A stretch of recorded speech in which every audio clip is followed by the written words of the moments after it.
Listen up. The world is full of people living just enough. They wake up just enough to get to work. They do just enough to keep from getting fired. They dream just enough to feel good about tomorrow. And they die having given just enough. Well, let me tell you something.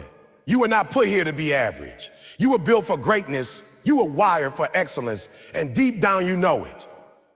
Average is easy, but greatness is expensive. You pay for it with your time, your discipline, your sweat, and sometimes even your tears. And here's the truth. No one ever remembers average. Nobody talks about the person who almost gave their all, but the ones who push past comfort, the ones who refuse to settle, those are the ones whose names live forever. So today, I'm challenging you. Stop settling for the middle. Stop living on autopilot. Stop being average. You say you want to be great, but you're living at the level you've accepted, not the level you're capable of. The truth is, most people never rise higher because they've set their standards so low that even a lazy effort feels like enough. They tell themselves, I'm doing okay. I'm better than some people I know. And that's exactly why they stay average. They're measuring themselves against mediocrity instead of measuring themselves against their potential. You can't keep comparing yourself to people who aren't even trying and think you're doing something. You've got to look in the mirror and ask, is this my best? Am I really giving everything I've got? Raising your standards isn't just about doing more work. It's about expecting more from yourself in every single area of your life. Your standards are like a thermostat. They set the temperature for how you live. If your standards are low, you'll tolerate laziness, procrastination, bad habits, toxic relationships, and missed opportunities. If your standards are high, you won't settle for half effort, you won't accept less than excellent, and you won't make peace with mediocrity. It's about telling yourself, I don't do average, I don't do halfway, I don't do bare minimum. That's not who I am. You got to get to a point where average becomes uncomfortable for you.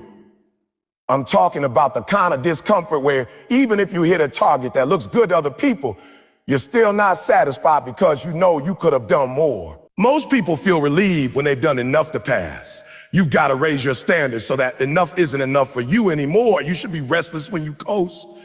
You should feel uneasy when you're not pushing yourself. That's how you break free from the gravitational pull of average.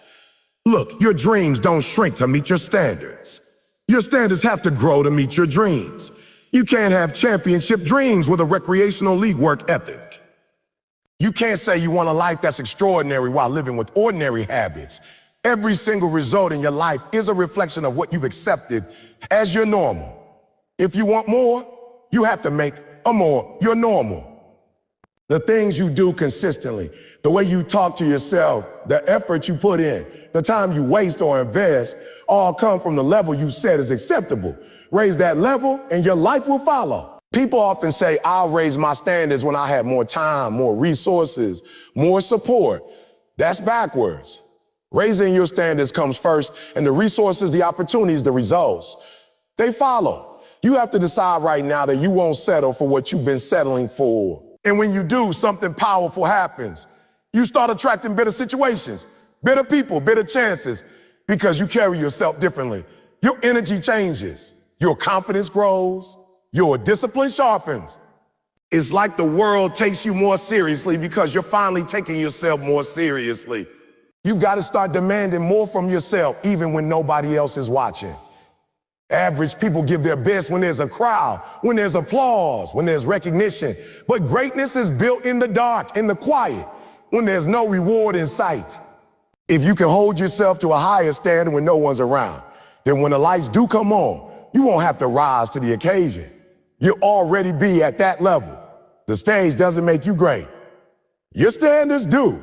The problem is we often make peace with average because it feels safe. High standards come with pressure. High standards force you to confront your weaknesses. High standards mean you can't hide behind excuses. That's why people shy away from them. They'd rather stay in the comfort of a good enough. But if you're serious about changing your life, you have to learn to welcome that pressure.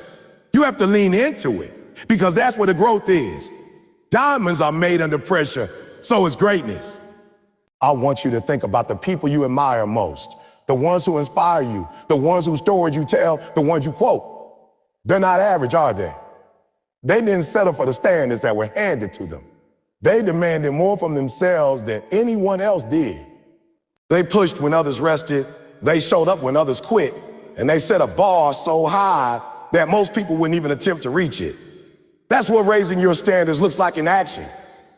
You gotta be willing to disappoint the old version of yourself, the version that hits snooze, the version that scrolls social media for hours instead of working on the dream, the version that says, I'll start Monday, or I'm too tired, or it's not that serious. That version has to die for the new you to be born.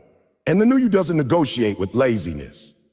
The new you doesn't lower the bar to make life easier. You raise the bar and rise to meet it. Here's the truth. You don't rise to the level of your goals. You fall to the level of your standard. You can dream all day about being successful, but if your daily actions are at an average level, your results will be average too. Your habits are the physical proof of your standards. So if you want to raise your standard, start with your habits. Start with your habit. Change the way you eat, the way you speak, the way you plan your day, the way you invest your time. Every decision you make should be a vote for the highest standard you've chosen. And yes, raising your standards means some people won't understand you anymore. They'll call you a too much, a too serious, too obsessed. That's fine. They said the same thing about every person who ever achieved something extraordinary. The truth is, average people will always be uncomfortable around those who refuse to be average. They'll feel threatened by your ambition, and they'll try to pull you back down to their level. Don't let them. Your standards are your responsibility, not theirs. You have to decide what kind of life you're willing to accept. If average is enough for you, then keep doing what you've been doing.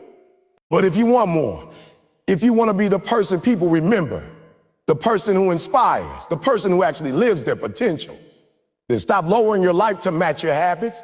Start raising your habits to match your life. Stop making excuses for why you can't, and start making adjustments so you can. Every day is an opportunity to prove to yourself that you're better than the old you. And every time you choose the higher standard, you're rewriting your story. That's how you go from average to exceptional. Not in one big leap, but in daily choices. Demand more, give more, and become more. Average will always be available. So will greatness. The difference is what you're willing to accept as your standard. So today, raise your standards, not tomorrow, not next week, today. Decide that you're done living like everybody else and start living like the person you're capable of becoming. Stop asking what's the least I can do to get by and start asking what's the most I can give. Because when you start living at your highest standard, that's when life stops being ordinary. That's when you stop being average. That's when you become unforgettable. Excuses are the soft pillows that average people lay their heads on at night. They make you feel comfortable about not doing the work, about not chasing a dream, about not becoming who you were meant to be. And here's the dangerous part. Excuses sound good even to the person making them. To what's making them? They sound logical. They sound reasonable. They let you believe you had no choice but to settle. But the truth, excuses are nothing more than lies dressed up in justification. They are chains that keep you tied to the life you're trying to escape. If you want to stop being average, the first thing you have to do is kill excuses completely. Most people think failure is the biggest threat to their dreams. It's not. Excuses are, because failure will teach you something, push you to grow, make you stronger. But excuses let you fail without ever learning. They give you a way out that feels comfortable, so you stay exactly where you are. They're the invisible ceiling you never break through because you convince yourself the ceiling is too high, when in reality, you just stop jumping. Here's the thing. You can have results or you can have excuses, but you can't have both. Every minute you spend explaining why you can't do something is a minute you could have spent figuring out how to make it happen. Excuses don't change your situation. They just change how guilty you feel about not acting. And too many people are living with the illusion of progress because they've gotten good at telling stories about why it's not their fault. You've got to stop telling those stories. You've got to strip the comfort out of your language and call things what they are. It's easy to say, I don't have the time. But the truth is, you're not making the time. It's easy to say, I don't have the money. But the truth is, you haven't found the hustle or creativity to generate it. It's easy to say, I'm too tired. But the truth is, your priorities are misaligned. When you care enough, you find the energy. Excuses shift the responsibility from you to the world around you. They make you a passenger instead of the driver, and you can't steer your life from the passenger seat. Killing excuses is not a one-time decision. It's a daily battle. Every morning, your mom will try to feed you reasons to stay comfortable.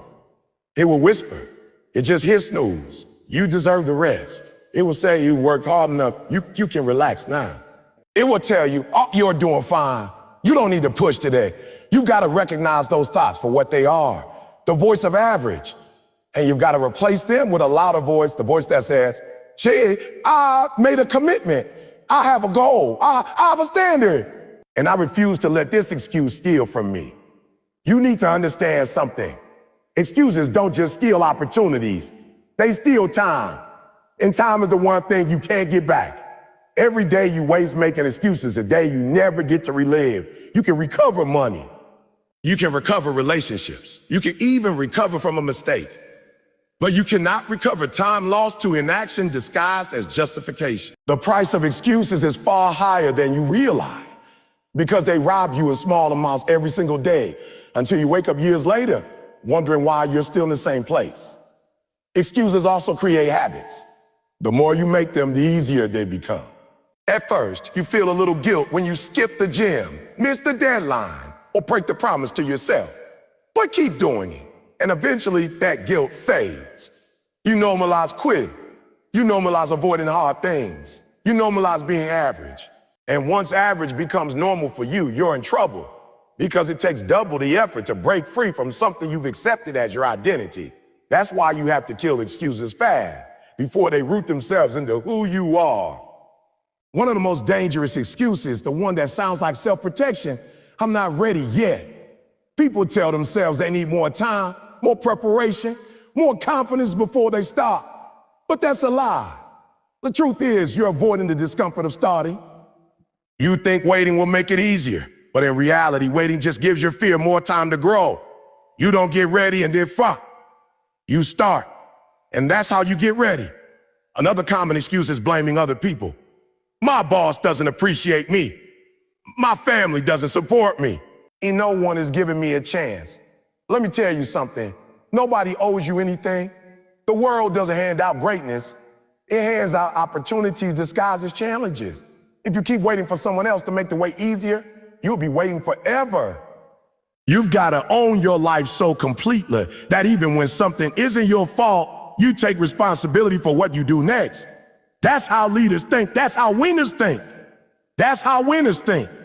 And yes, sometimes your excuses will be backed by real problems. Maybe you really don't have enough money right now. Maybe you really don't have the skill yet. Maybe your environment isn't supportive. But those are reasons to find a way, not reasons to quit. The most successful people you've ever heard of had every reason to make excuses, but they refused. They found solutions where others found roadblocks. They saw possibilities where others saw dead ends. That's the difference between average and exceptional. One group sees reasons to stop. The other sees reasons to start. You got to train yourself to see an obstacle and think, okay, this is my test. Solve it. This is where I prove I'm serious. Every excuse you kill is a muscle you grow. Every time you take action instead of justifying inaction, you make it harder for average to pull you back in. You can't just remove excuses from your vocabulary. You have to replace them with action steps. Instead of saying, "I can," start saying, "How can I?" Instead of saying, "I don't have," say, "How do I get?" The language you use shapes the life you live. Some of you are holding on to excuses because deep down, they protect you from the possibility of failure. As long as you have a reason, you never have to face the truth about whether you could have done it or not. It's safer to say, "I couldn't," than to say, "I tried and failed." But here's the reality. You're failing anyway. You're failing every day you don't try. You're failing every day you let the excuse win. And that's a permanent failure because it guarantees you'll never know what you could have been. Killing excuses is about getting brutally honest with yourself. It's about calling yourself out when you start to justify laziness, fear, or procrastination.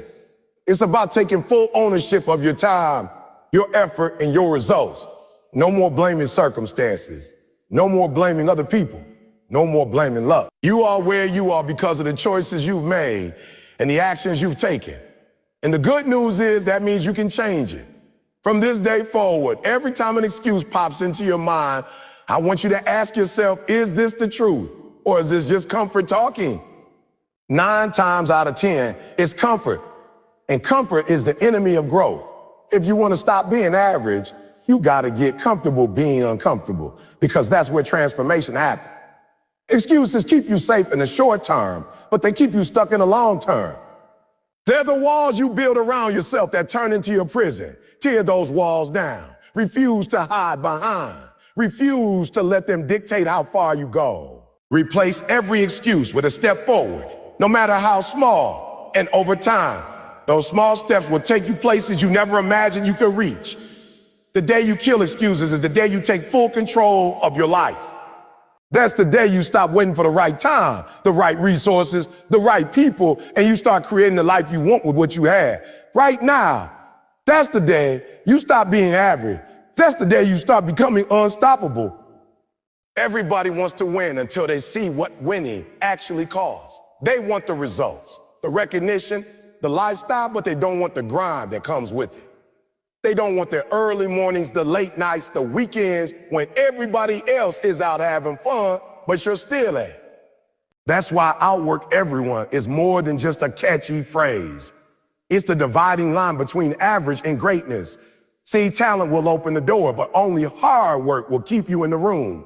I've seen people with more talent than you quit halfway through because the grind was too heavy. And I've seen people with less talent than you went big because they simply refused to be outworked. When you decide to outwork everyone, you're making a commitment to live differently.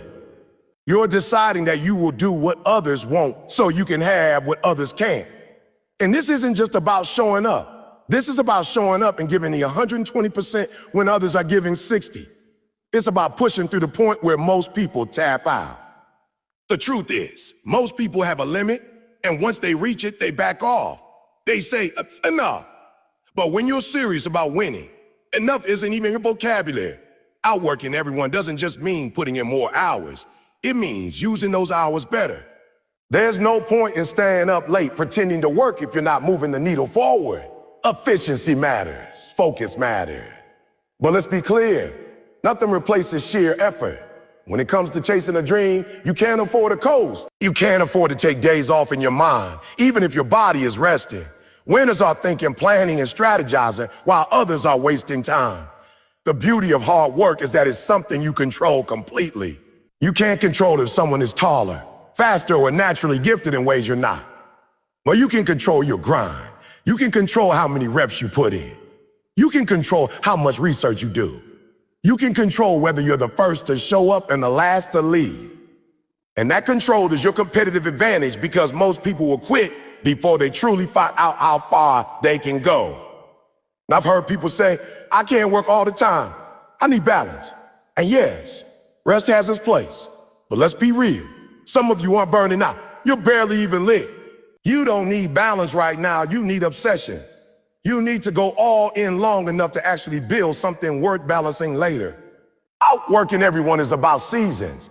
There's a season where you plan, a season where you grind, a season where you sacrifice, and only after that do you get to harvest. Too many people want to skip straight to the harvest without putting in a season of relentless effort. When you outwork everyone, you stop caring about who's watching or applauding. You stop worrying about whether anyone notices your hustle. You work like there's a camera on you, even when there isn't, because the results you want will always be the loudest proof. And the truth is, when you put in that kind of work, people will notice eventually. But by the time they do, you'll already be operating at a level they can't catch. You have to train yourself to work when you don't feel like it.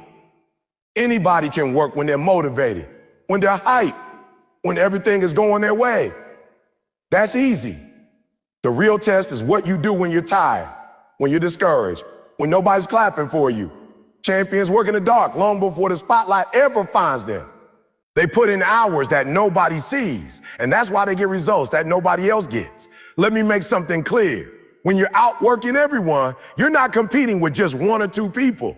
You're competing with the version of yourself from yesterday, You're competing with thousands of people worldwide who want the same thing you want. Somewhere right now, there's someone working on the same goal as you, and the only question is, are you willing to outwork them? Because if you're not, they will take what could have been yours. This isn't about being busy for the sake of being busy. This is about intentional grind. Intentional grind. Every task you take on should move you closer to your goal. Outwork everyone means you don't waste time on things that don't matter. You're not scrolling mindlessly. You're not gossiping. You're not sitting around talking about what you're going to do. You're out there doing it. The average person talks about their goals. The exceptional person executes on them until they're done. And yes, when you work like this, people will call you crazy. They'll say you're too intent, too focused, too obsessed. But you gotta understand, obsession is just discipline with passion. Every great achievement in history came from someone who was too obsessed in the eyes of average people.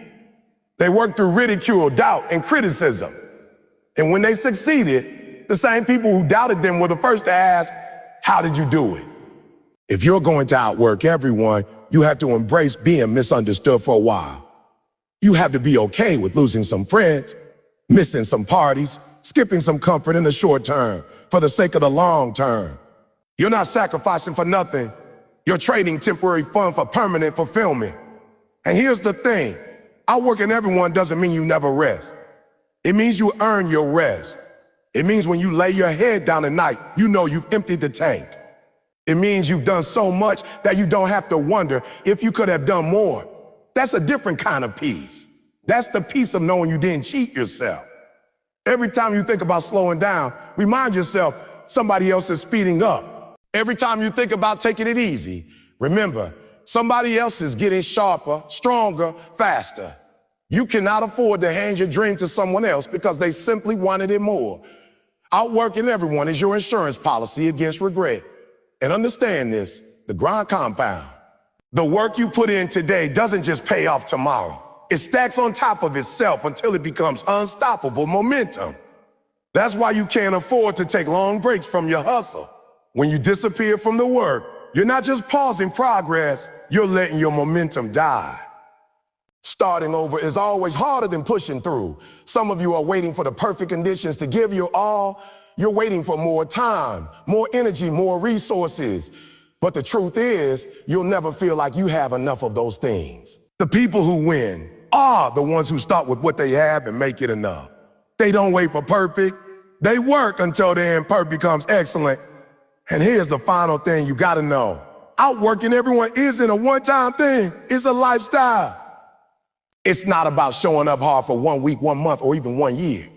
It's about building an identity where people know you as the person who can't be out-hustled.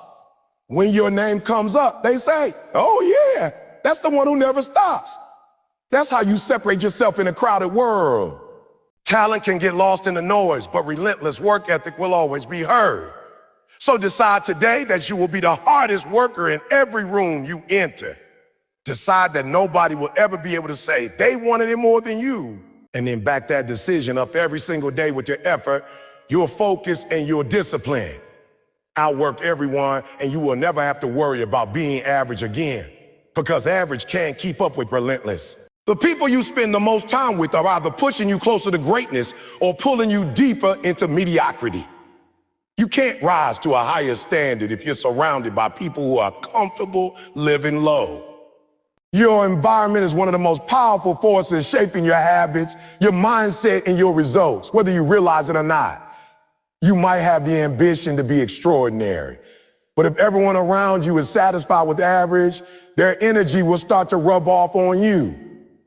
Before you know it, you'll find yourself making the same excuses, moving at the same slow pace, and accepting the same limitations. That's why if you're serious about stopping the cycle of being average, you must surround yourself with greatness. You need to be around people who make you feel uncomfortable with coasting, people whose very presence challenges you to level up. You can't be the smartest, hardest working person in every room you enter, because if you are, you've already outgrown that room. Growth comes from being around those who are doing more than you, thinking bigger than you, and expecting more from themselves than you've been expecting from yourself. When you're around greatness, you either rise to match it or you get left behind. Too many people are loyal to the wrong circles. They keep the same group of friends they've had for years, not because those friends are helping them grow, but because it's comfortable. Comfort is dangerous. Comfort tells you it's okay to stay the same. Greatness challenges you. Greatness puts a mirror in front of you and forces you to see where you're slacking. It's not always fun, but it's always necessary. Think about it. If you hang around 5 people who complain all the time, you become the 6th. If you hang around 5 people who are lazy, you'll become the 6th.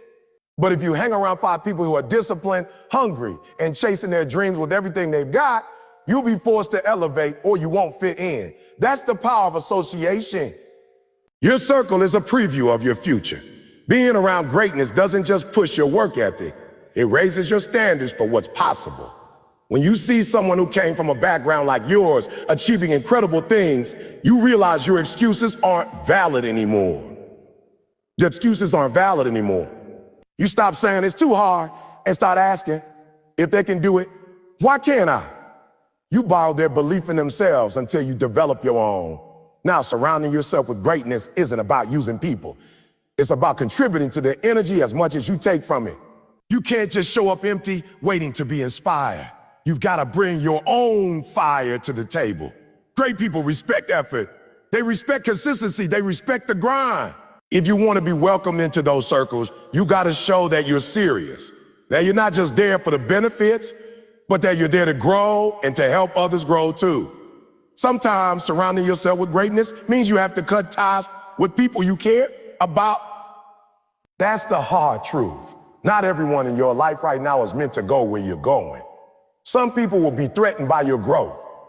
They'll try to pull you back to who you used to be because that's where they're comfortable. You gotta love some people from a distance. You can still care about them without allowing them to shape your mindset. Your dreams are too important to keep company with people who don't believe in them. You also have to be intentional about seeking out great environments. Greatness doesn't always come knocking on your door. Sometimes you have to go find it. That might mean joining a mastermind group, attending networking events, volunteering for projects that stretch you, or even relocating if your current surroundings are toxic to your growth. Don't underestimate the impact of physical environment either. The places you spend your time influence your energy. Being in spaces that are alive with ambition will keep you hungry. Here's the other thing. Greatness isn't just about success on paper. You want to surround yourself with people who have character, discipline, and integrity. Being around someone who cuts corners or takes the easy way out might help you win temporarily, but it will poison your foundation. True greatness is built on values that last. Look for people who keep their word, who treat others with respect, who face challenges head on, instead of looking for shortcuts. Those are the people who will inspire you to be not just successful, but significant. When you're surrounded by greatness, you start thinking differently. Average people talk about problems. Great people talk about solutions. Average people wait for opportunities. Great people create them. Average people complain about what they don't have. Great people find a way to use what they do have. But being in those conversations will rewire your brain. Your brain. You'll start noticing how your own language changes. You'll stop saying, I can't, and start asking, how can I? That's the subtle but powerful influence of your circle. You also have to be ready to be held accountable. Great people won't let you slide when you're slacking. They'll call you out when you make excuses. They'll challenge you to do better, even when it stings. That's not criticism, that's love in action. They believe in you enough to push you. And you've got to receive that push without getting defensive. If you're always looking for people who will only tell you what you want to hear, you're not ready for greatness. Surrounding yourself with greatness also means limiting your exposure to negativity. You might not be able to avoid it completely, but you can choose not to feed it. That might mean unfollowing certain social media accounts, stepping away from toxic conversations, or refusing to engage with gossip and drama. Every ounce of energy you spend on negativity is energy you're stealing from your goal. And here's the part most people miss. Surrounding yourself with greatness isn't just about who you're around. It's also about who you become for others. You gotta ask yourself, am I the kind of person who inspires the people around me? Am I bringing greatness into my own circle? You can't just be a consumer of inspiration. You have to be a source of it. When you raise your own game, you not only benefit from being around greatness, you contribute to it. The truth is, being around greatness will make you uncomfortable at first. You might feel out of place. You might feel like you're not on their level yet. That's normal. Don't run from that feeling. Lean into it. That discomfort is proof that you're in the right place. You're supposed to feel stretched. You're supposed to feel challenged. That's the environment where growth happens. Eventually, if you stay consistent, you'll find that the gap between you and the people you look up to starts to close. One day, you'll look around and realize you're not just surrounded by greatness, you become part of it. And that's the goal. Not just to be in the presence of greatness, but to embody it so fully that others seek you out for the same reason you once sought them out. So take a hard look at your circle right now. Ask yourself, are these people pushing me forward or pulling me back? Are they making me sharper or duller? Are they feeding my ambition or draining it? And if the answer isn't what you want it to be, have the courage to make changes. Because the truth is, your future is shaped not just by your habits and your discipline, but by the company you keep. Surround yourself with greatness and you will not stay average for long. Everybody can get excited for a day. Everybody can push themselves for a week. Some can even hold it together for a month. But the real difference between people who achieve greatness and those who fall back into average isn't what they do when they feel good. It's what they do over and over again.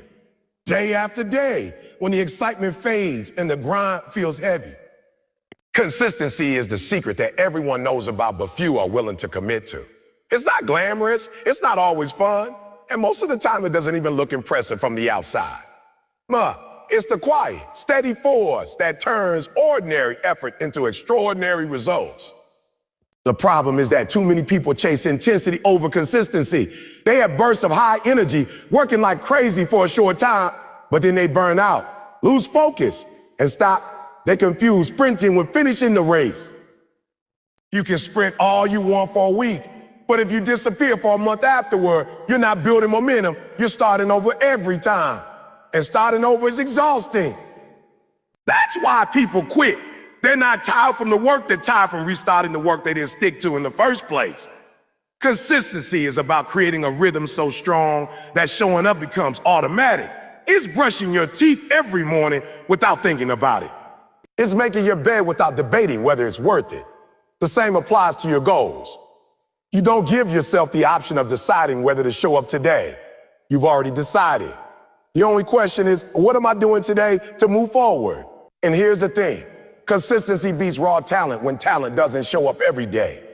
The most talented person in the room will lose to the person who is consistent over time. I've seen it happen over and over again. Someone with less skill, less experience, less natural event ends up winning big simply because they refuse to take long breaks from their progress. They didn't let their emotions dictate their effort. They didn't wait to feel like it. They made the decision once and stuck with it. People often underestimate how powerful small actions are when they're repeated consistently. They want huge results overnight, and when they don't see them, they get discouraged and stop. But real success doesn't work like that. It's like compound interest. The more you invest and the longer you invest, the bigger the return. Missing one workout doesn't ruin you.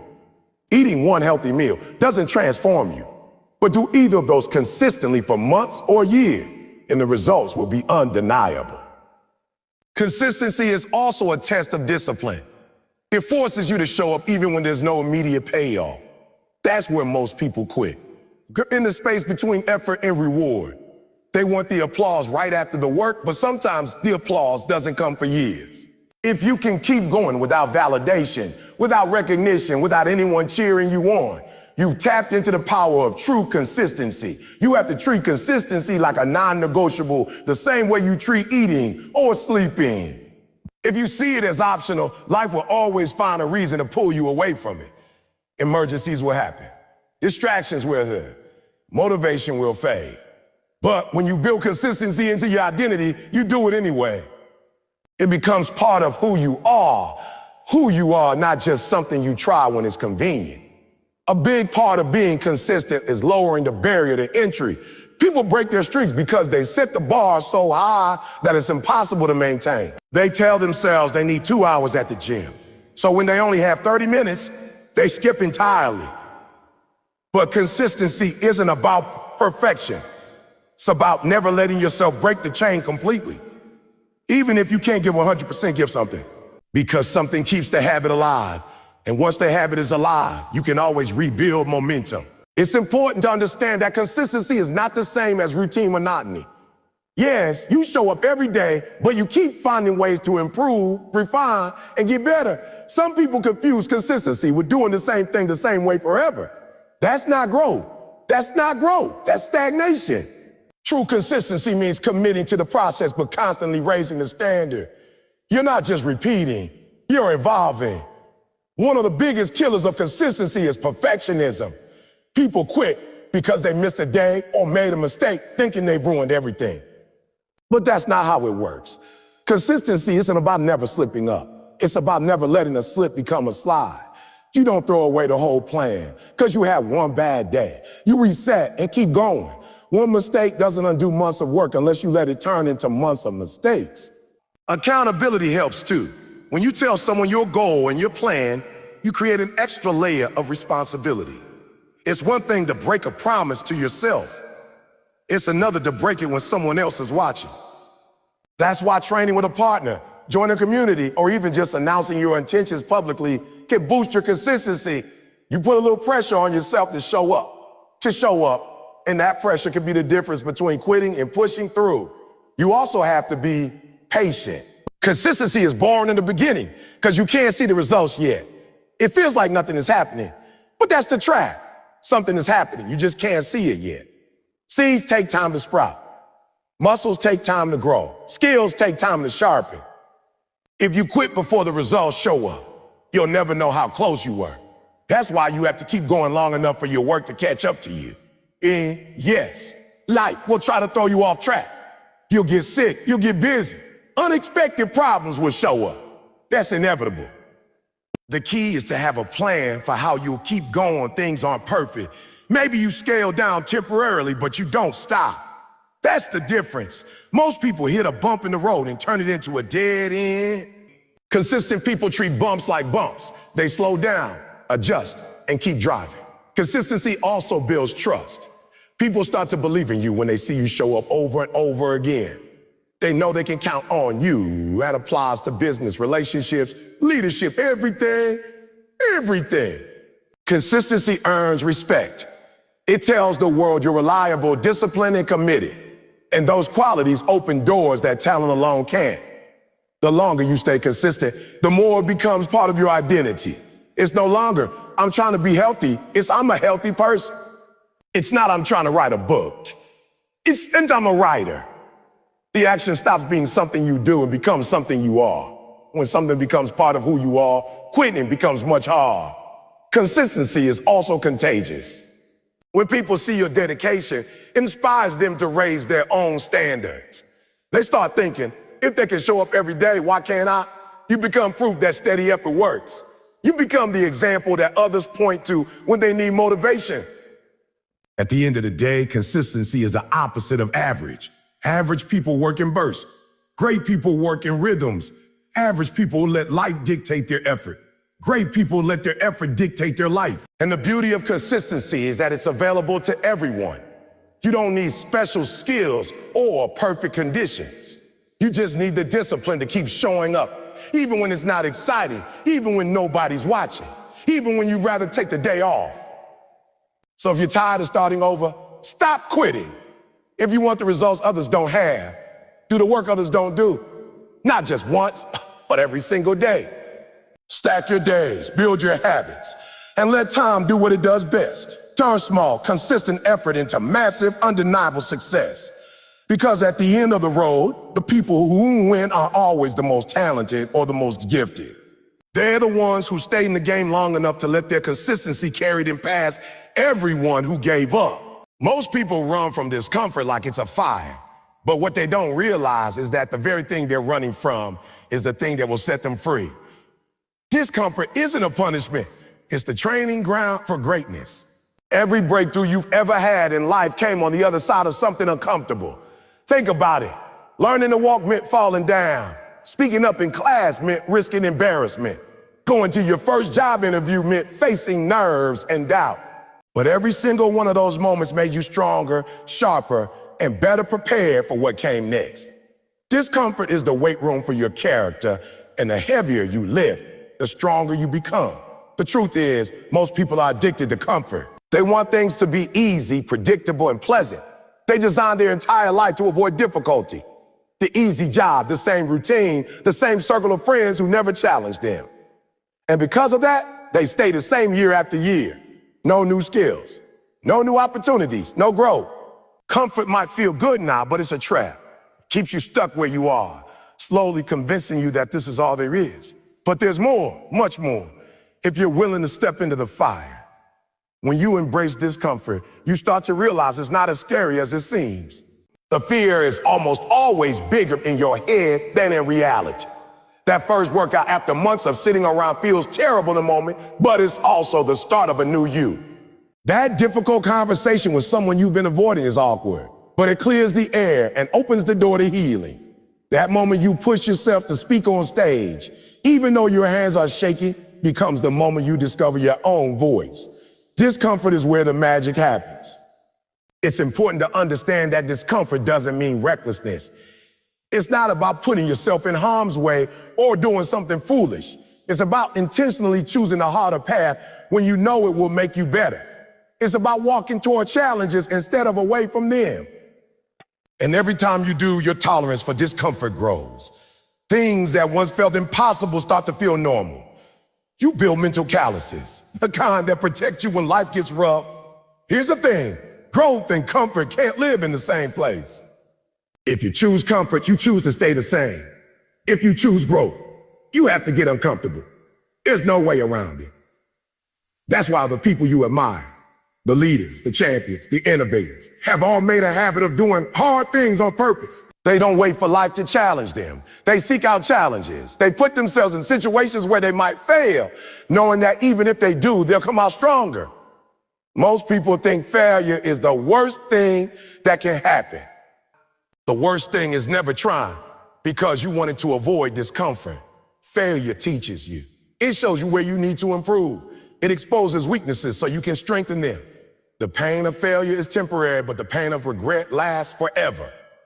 And regret is what you get when you choose comfort over growth for too long. You have to rewire your relationship with discomfort. Instead of seeing it as a red flag, see it as a green light. Discomfort means you're on the edge of something new.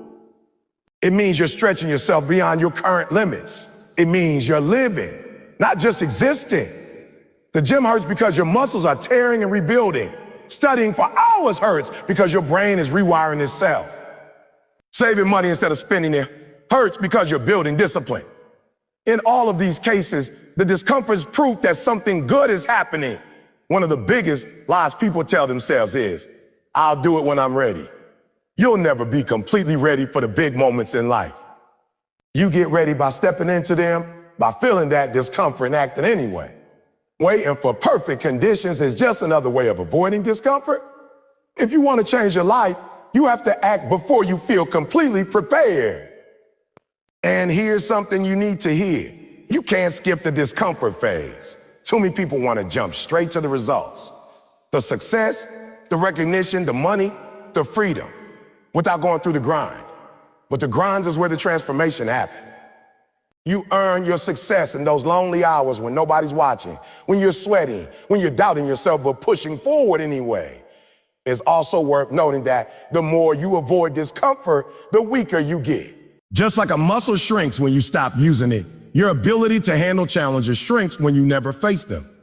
That's why life feels overwhelming for people who hide from difficulty. Even small problems start to feel huge because they haven't built up the resilience to handle them. On the other hand, when you make discomfort a regular part of your life, you become unshakable. The things that break other people barely faze you. The beautiful thing is that embracing discomfort is a choice you can make every single day. You can choose to wake up earlier than you want to. You can choose to take the stairs instead of the elevator.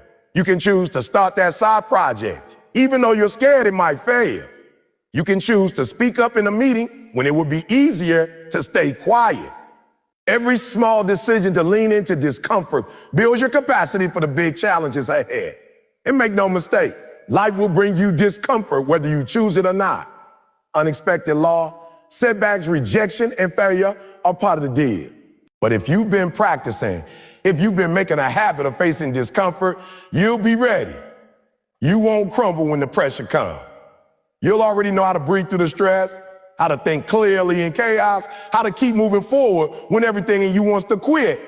The great ones don't just survive discomfort. They learn to love it. They see it as a sign they're in the right place, that they're not settling, that they're still growing. They understand that the sharpest sword is forged in the hottest fire, and they're willing to step into that heat because they know it's shaping them into something stronger. If you really want to stop being average, you can't keep choosing what's easy. Average lives in the comfort zone. Greatness lives beyond it. Every time you choose comfort, you reinforce the limits you already have. Every time you choose discomfort, you expand those limits. Over time, the life you once thought was impossible becomes normal, and then you set your sights even higher. You don't need to wait for a crisis to practice this. Start small. Make daily choices that challenge you physically, mentally, emotionally. Over time, you'll notice that the things that used to intimidate you now feel manageable. And that's when you realize the discomfort didn't shrink, you grew. At the end of the day, embracing discomfort is about owning your growth. It's about saying, I refuse to let fear, pain, or uncertainty dictate my life. It's about walking into situations where you might stumble, knowing that every stumble is a step forward. And when you make that your way of life, there's no limit to who you can become or what you can achieve. Because comfort may give you peace for a moment, but discomfort will give you pride for a lifetime. And when you look back years from now, you won't remember the easy days. You'll remember the moments you pushed through, the challenges you conquered, and the person you became in the process. That's the power of embracing discomfort. That's the path to greatness. One day, the clock is going to run out on you. The truth we all try to ignore is that our time here is limited. We don't get an endless number of days to figure things out, to put things off, to start tomorrow. There's a final page in your story, whether you write it or not. And when that moment comes, the question will be simple. What did you leave behind? Not the clothes in your closet, not the money in your bank account, but the impact of your life. That's what a legacy is. The mark you leave on the world. The proof that you were here, that your existence mattered. If you want to stop being average, you have to start thinking beyond yourself. Most people never think about legacy until it's too late. They're caught up in survival, in chasing the next paycheck, the next weekend, the next distraction. They don't stop to ask themselves, what will people remember me for? And because they don't ask, they live reactive lives, bouncing from one thing to the next without ever building something lasting. A legacy isn't built by accident. It's built intentionally through the way you live every single day. Leaving a legacy means you live with purpose, not just goals. Goals are about what you want to achieve for yourself. Purpose is about what you want to leave for others. Your purpose answers the question, how will the world be different because I was in it? That might sound big, but it doesn't always mean curing diseases or changing laws. It might mean raising children who are kind and strong. It might mean teaching people a skill that changes their future. It might mean inspiring someone to believe in themselves when nobody else did. The size of your legacy isn't measured in headlines. It's measured in the lives you touch. The danger of living average is that it leaves nothing behind. Average leaves no fingerprints on the world. It passes through quietly, like it was never really here. That's why you have to live with the end in mind. When you imagine your own funeral, not to be morbid, but to be real. What do you want people to say about you? Do you want them to talk about how comfortable you were? How you always played it safe? How you never made waves? Or do you want them to say you stood for something? You made a difference, that you inspired them to be better. To build a legacy, you have to start making decisions today that your future self and the people you leave behind will thank you for. That means sacrificing short-term comfort for long-term impact. It means saying no to things that might give you a quick thrill, but leave nothing lasting. It means showing up consistently, even when it's inconvenient, because you understand that your influence is built over time. One of the most powerful parts of legacy is that it outlives you. Think about the people whose names you still know long after they're gone. Inventors, leaders, teachers, artists, even everyday people who left behind lessons and values that shaped others. They're gone, but their ideas, their actions, their words still move people. That's the kind of impact you want to aim for. Even if your name isn't remembered by millions, the ripple effect of your actions can travel farther than you'll ever see. Your legacy isn't just built in the big moments. It's built in the small ones too. It's in the way you treat people who can't do anything for you. It's in whether you keep your promises. It's in the way you respond to challenges and setbacks. People are always watching, and even if they don't say it out loud, they're learning from the example you set. You might never know the full extent of who you've influenced, but that doesn't mean the influence isn't real. Building a legacy also requires you to live bigger than your fears. Fear keeps people playing small. It tells them not to speak up, not to take risks, not to put themselves out there. But nobody remembers the person who stayed silent when they could have spoken truth. Nobody is inspired by the person who had potential but never used it. Fear is temporary. Your legacy is forever. When you choose courage over fear, you're not just changing your life, you're giving permission to others to do the same. It's also important to remember that legacy is not perfection. Some people hold back from trying to leave an impact because they feel like they're not good enough yet. But legacy isn't about being flawless. It's about being consistent in your values and willing to grow. In fact, some of the most inspiring legacies are from people who were open about their struggles and used them to help others. Your scars can be part of your gift to the world if you're willing to share the lessons they taught you. Average people think only about themselves and their own needs. People of legacy think about the next generation. They plant seeds in gardens they might never get to sit in. They create opportunities that others will enjoy long after they're gone. They teach skills, pass on wisdom, and build systems that will keep working without them. That's the difference between success and significance. Success is about what you achieve. Significance is about what you give. You also have to guard your legacy. Every choice you make adds to it or takes away from it. Every compromise of your values leaves a crack in the foundation. You can spend years building a reputation and destroy it in a single careless moment. The truth is, leaving a legacy is one of the greatest ways to make sure you don't live and die average. Average fades away, legacy echoes, and you don't have to wait until you're successful to start building it. You can start today, right where you are, with what you have. Speak life into someone. Stand up for what's right. Give your best effort in whatever you're doing. Teach someone what you've learned. Those small acts add up. One day you'll be gone, and people will tell stories about you. The only question is, will those stories inspire others, or will they be forgettable? Will your life serve as an example of what's possible or as a cautionary tale about settling for less? That's up to you and the decisions you make right now. Don't just aim to live a good life. Aim to leave something that lasts. Build relationships that outlive your presence. Create work that speaks when you're no longer here to speak for it. Pass on values that guide us when they face the same challenges you did. Because the truth is, your greatest achievement won't be what you do for yourself. It will be what you set in motion for others. And when you live that way, when you wake up each day asking, how can I make this count? You won't have to worry about being average. You'll be too busy building something bigger than yourself. Something that long after you're gone will keep whispering to the world. They were here and they made it better. That's the kind of life worth living. That's the power of leaving a legacy.